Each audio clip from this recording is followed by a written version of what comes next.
20 past the 1, you can take a pick. This is what's available. Make it plenty of like as a base plan. Let's flash. Then I'll go off home or do whatever I do. Right. And then they'll then put that into bottle, put it down on top of the tirage and age it from there. Yeah.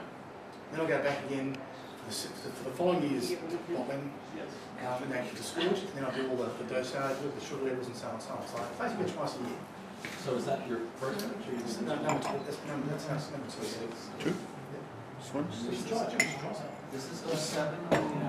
It's the other side.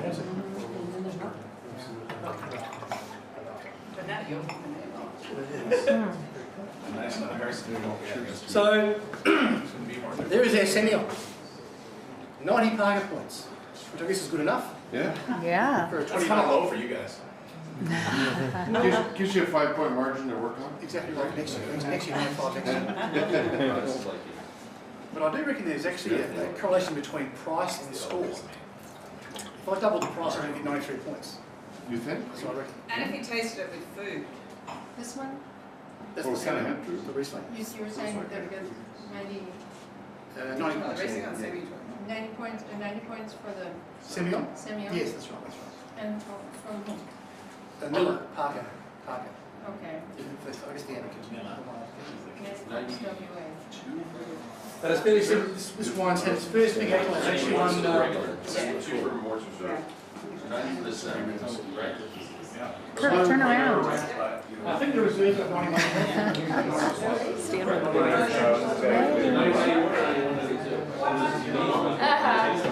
She'll get Oh, I've got the light in the background here, so I can't see you. Now I can see you. I'm going to be hammered again. Oh, that's good. Hi, Barbara. She gave me that look. I can. Still not gonna happen. It's okay, I give everybody that. I can't hold on to Amex for a couple of years. Have you ever had a mixed Alright. It's white. Read is Yeah. That's what they know. It's so many people. We were just saying it's so the veracity was so different Yeah. than the hunter stage, you know, which is can be it's so it's so austere. It's really time and Even people that know wine, but time. Still learning. don't even know. It's too bad, yeah, that one. This is fun. They're so personal. I love selling the rosés. What's up in the air like we just don't When you see by the vineyard that we can only produce more limited amounts. Cleans it up. Oh, hey, wow! Dang! It's very hard to sell. Smile, you're on Canada. Yes. Every year, it's just still there. Just still there. And the only The higher end their reserves, people still want cork, and they still want to pull a cork. They want to. I guess they want the theatre of pulling a cork, the pop, the bang, the cheer. You know. Do you buy the expensive cork for those? We get Ref 1. You could get one above, but Ref 1's pretty good. You know. I mean, I could go to Hanslick, but Hanslick corks about $1.20 a pop. It's very expensive. We're paying about probably, we're paying 6 cents a cork, are we on? 60 cents a drum, I think. Yeah, so Ref 1, that's pretty good, you know. Are we on the covenant now? We are? Do you want to swap glasses? I think we're all professional. Oh, I think it should be fine. We'll just give a big pull, that's all. Let's give a nice big pull. High dilution factor for the Cabernet Smith. Yeah. Yeah, that was the idea. Yeah, we need 3 or Last one? Yeah, sure. Well,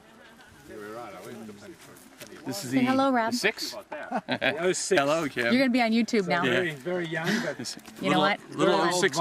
Younger vines are below us because these are the There she goes again. Thanks a lot. Hi, Steve. Oh, hi. You're going to be on YouTube. 140 years young, and none of us are that old. Yeah. None of the vines. Thanks, Barbara. Everybody, have you ever Not done putting some that on there anymore. Huh? On YouTube? Oh, no, I'm joking. At the wine competition, somebody said she wanted to discuss. You don't want them on anywhere near your feet. As a master, I never do not. Ever think about that. put those in and brush it out a bit of complexity. Yeah, I think I'm getting ants too. Yeah, I brought it. This And I was laughing at it. Planted in 1865. How about a group shot in front of one of the old vines? Definitely. Who's in the cool bus? That'd be us. Ray. Killican. Kirk. Turn around, Kirk. Oh, he's Show the doesn't guilty want it. face. Come on. John. What? James. Turn while returning. Hey, James. There's Don. Hey, James. Jim. Well, Jim. Well, it's James. I'm taping the cool bus. And Rick's driving. Any help other than from the rain? That's mainly Grenache and Shiraz, a little bit of Mataro, a touch of Cabernet, but and then we also, with Seppeltsfield is arguably the most comprehensive fortified house in the world. Spanish do sherry to the highest level, Portuguese do port in various forms to the highest level. We do everything here from Fino style sherry all the way through to sweet sherries, muskets, tokais, tawny ports, vintage ports, everything at a very high level. Even so, in some of these vineyards over here, we've got Palomino that we use to make our Fino sherry. Seppeltsfield extends on both sides of the road. So what you see pretty much right up to that tree line and including that tree ridge is all Seppeltsfield. 450 acres.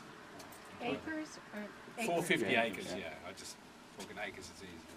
And we appreciate Thanks for converting. We got varieties Approximately like half Touriga, is little plantings which are very rare in this part of the world of Touriga Nacional, or very rare outside of the Douro in Portugal. So yeah, so we do a Seppeltsfield brand is 100% fortified, and it's named after the history of the place and this village. And we also have a table wine brand called Glenparra, which we've just launched, which actually used to be a Seppeltsfield brand back in the 1800s. So it does have history. Our most famous fortified brand is called Parra, and we'll try that a bit later on. It's a tawny port style. This Granite Creek flows into the Parra River, and the Parra River is the river that the Barossa Valley was settled in back in probably 1842, something like that is when people came here. And the Barossa, I like to think of the Barossa as the old New World. So, you know, we have some of the oldest commercially viable vines in the world here. You know, if you go down the road there, we were in a pretty old vineyard in 1865, which are the oldest vines in Clare, just before we came here. But some of the vines down the road are 1843, and they're still alive and producing wonderful sherries. So we really do have, we're very rich in history, and this is certainly one of the most historic sites in all of Australia. Like James Halliday said. From a historical standpoint, the wines made here were made because of the doctors that came from England, and the ritual of not the ritual, but the wines were made because from a medicinal standpoint, and that's what really got Australia wine on going, right? Till the early 50s, 1950s, right? Some of that. Certainly over towards Angaston, which is on the eastern side of the valley. Right. You have the Smith family, and that Angaston area was settled by Angus Fife, who was English, and he was a brewer, and they had medicinal uses for wine. This area here, and a lot of areas in the Barossa, are founded by Germans or Silesians, or Okay. in current day sort of East Germany, Western Poland, so that Prussia area, Silesia. So the Henschke family, the Seppel family, the Kaleski family, all these sort of people came from more continental Europe, and their culture was already wine back then. And good sausages here. And great sausages. Yes. With a big German contingent. Very important. The Seppel family. Who's that piping up back there? Joseph And good sauce. brought his family over here It goes with in the late 1840s, and this place was settled in 1851. They actually were a very wealthy family, and they actually grew tobacco over in their homeland. And that was their first thing they wanted to do here. They planted it, lasted about 6 months, and worked out the vines worked a lot better, so they become into vines. But these barrel sheds here, cellar number 8 here, is that's full of muscat from Rutherglen. So we actually have a musket called cellar number 8, which is available in the US. But all these cellars, and over the back there you can see a distillery and a spirit bond, and then you go over the creek and to the other side of the village we have some other things. So just thought I'd bring you up here because it's such a pretty place as the sun's going down with a beer. And what we'll do now is we'll Meet Bruce first, and then we'll go down. G'day, Bruce. Bruce is my partner, and like we all have titles. We call him chairman. Rob. Bruce, nice to meet you. Fantastic. Terrific. Looking forward to Randy. All right. Unfortunately, he's a New Zealander originally. Yes. But you gotta have one, right? Nice to meet you, Bruce. Bruce Mark. Mark. So Bruce Bruce and I had each other on. If Killicoon wasn't enough, Nice to meet you. we were foolish enough to fall in love with this, and a year and a half ago, which has led to what you see now. And, we're the custodians of this amazing place now. That's the way we look at it. And you will taste some of the very, very special wines that we've got here later The tonight. dessert wines after dinner are going to be off the charts. So we've got And then we're going to do a sneak preview of the Glenparra. We're going to do a couple of those. It's tonight's more about John Duval, and he's going to meet us soon. And we're going to have dinner here in the old dining hall, which dates back to 18 something or other as well. So it's going to be a nice, relaxing night. We've had a big day. Bruce, these guys started off in the Hunter at about 5 o'clock this morning. So, Hunter. your way. So I think we need to give them all a shot of rock. So if we're looking like this, We're giving them a beer, cleansing ale. it's not the company, it's the day. We just came from the Atunga vineyard where we drank a glass of Atunga. Hi, Kelly. We ate the grapes. We ate the grape. How are ya? Nathan wanted to charge us by the grape, though. Drop. Yeah. Let's take a picture. So we're going to get back in the car. How did you get Look at lost? Kelly. Drive just a short. Kelly, you're lost. Hey, Bruce. Yeah. Well, you want to get it now?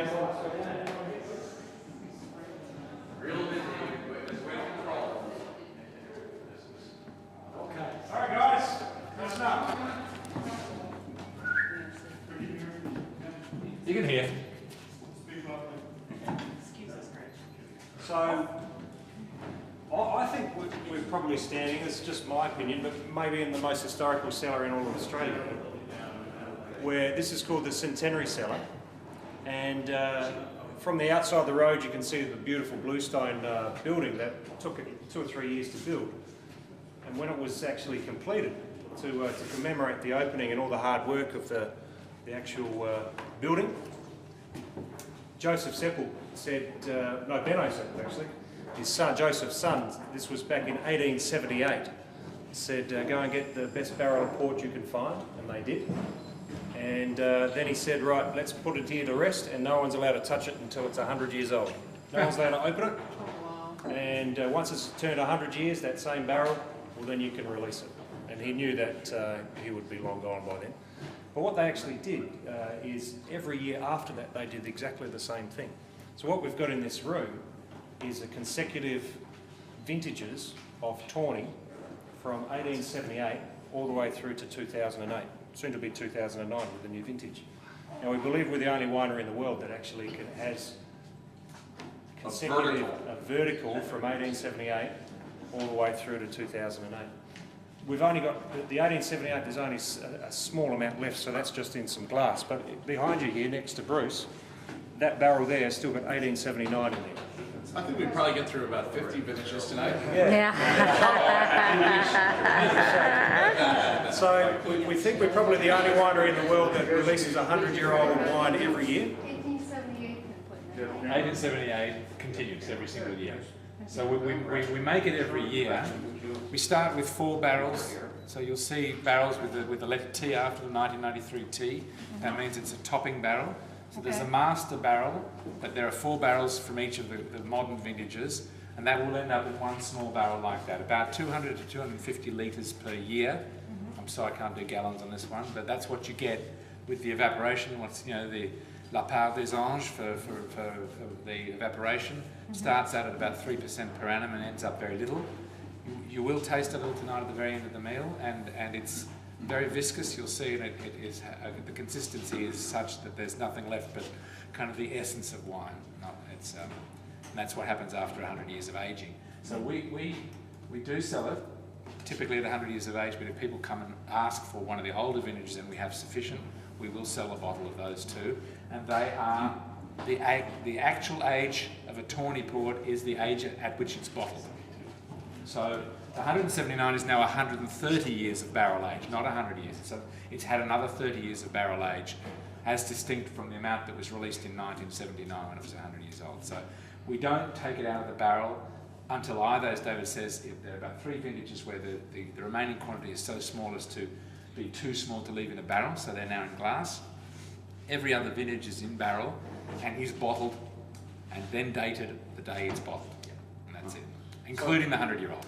Maybe the rarest wine in the world, where you've got that unbroken bloodline, and it's been in barrel before it's released for 100 years, and there's only ever one barrel made. 100 points from Robert Parker, 100 points just recently to us last week from J.M. Miller, 100 points from James Hallidale in Australia's claims it's the only 100-point wine in Australia. Jancis Robinson gave it 20 out of 20 recently, so we think it's not just a curio, it's a really great wine. Really, and not many people have heard of the story or know it, and that's, you know, we're very passionate about and going to go. That's obviously, tell the world. Bruce and I fell in love when we heard about what was actually for sale. We were a bit confused. We thought that they were selling Seppelsfield the buildings, well, we thought they're very nice buildings, but what do we want with, you know, a bunch of old heritage buildings? And when we actually found out what they were selling, we thought, well, what on earth are they doing that for? Why would you sell this? You know, it's a heritage that you cannot replicate. Why did they? Corporate America doesn't care. Corporate. You know, and it's quite understandable from their perspective. This place costs a lot of money to run. Of course it does. And the fortified wine market is a very small wine market. And this represents an investment that has absolutely no economic sense at all. To make the 2009 that we will not see and not sell for 100 years makes no sense at all. But we're doing it. So that's why they sold it. Because they couldn't, a big company couldn't make sense of how to deal with this. Like for the last 20 odd years, they haven't exported it. You can't, you could hardly, you can occasionally, you could if you asked very nicely somewhere, you might be able to get a bottle of Seppel Old Port. I mean, we've got some more, this is just the tip of the iceberg. There's 3 million litres of great old fortified wine in these cellars around Seppelsfield. Aging, and of course the beauty of it is that it gets better as it ages. So we have 18-year-old sherry, we have 50-year-old sherry, we have 80-year-old muscat, we have 100-year-old port, we have young fortified wines as well, but it is a unique 75-year-old brandy. 75-year-old brandy, yes. I don't know how many samples that around, but I gave that to Parker last week in Korea. That was the wine that really surprised him. He'd had the 100-year-old port before. Bruce gave him a bottle a couple of years ago, but he hadn't tasted that, and he said, wow, this is better than cognac because we don't use any new oak. It'll have just been sitting in the barrel for 75 years doing what these have been doing. And these are things that were just left. Unfortunately, he's not here today. James, the winemaker, has been here. James Godfrey is one of the world's great fortified winemakers. He's been here for 30 years.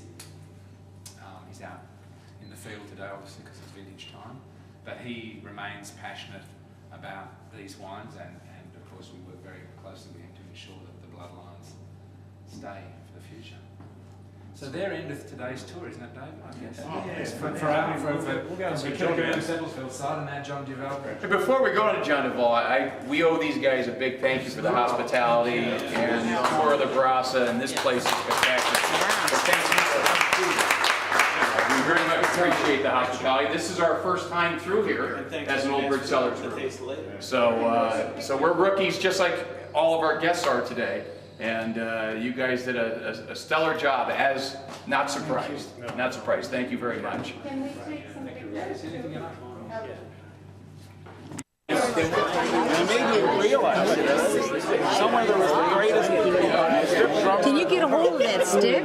She goes, I'm never Exactly. I was like, I said to her, No way. I just turned my head.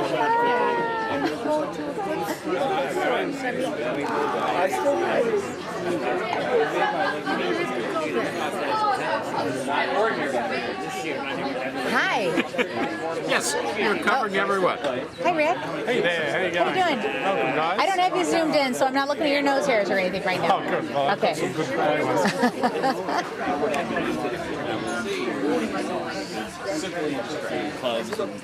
My husband's hiding. Good. He's hiding down there.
I'm watching, hold on.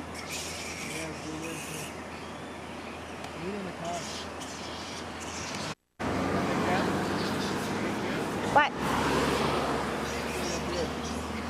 You know what? There's a bunch over here too.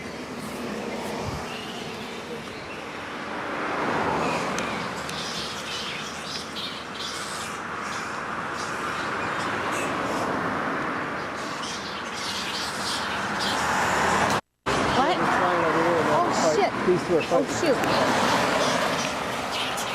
I think it might be mating. It's right behind. I was looking up and I had it on pause. Ooh, damn, they're huge. Can you get that? He's hiding now. There's wings around his face.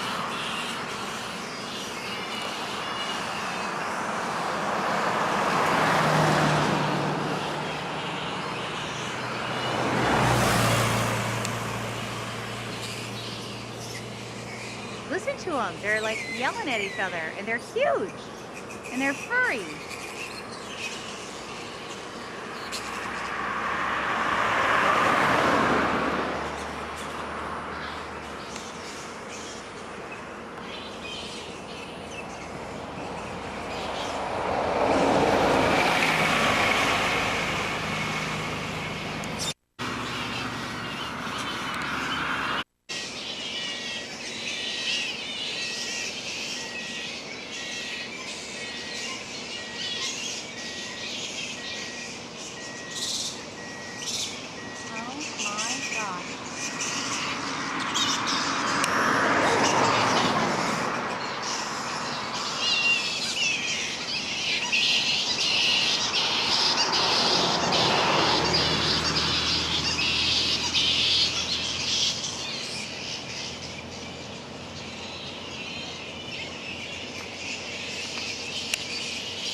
Probably. It's gonna be one of those Disney ones.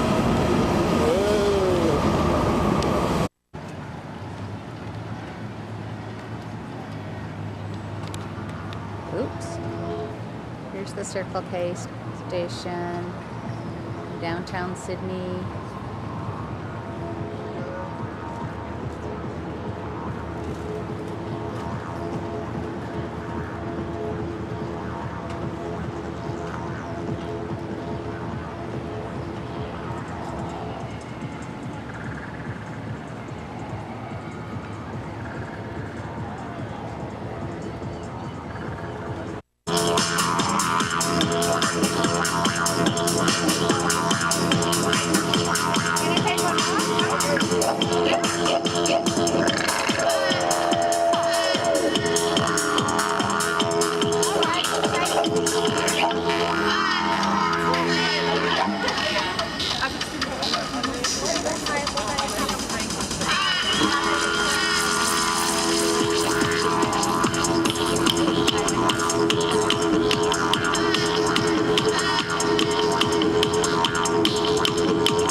The street just looks cool with all the trees lining it.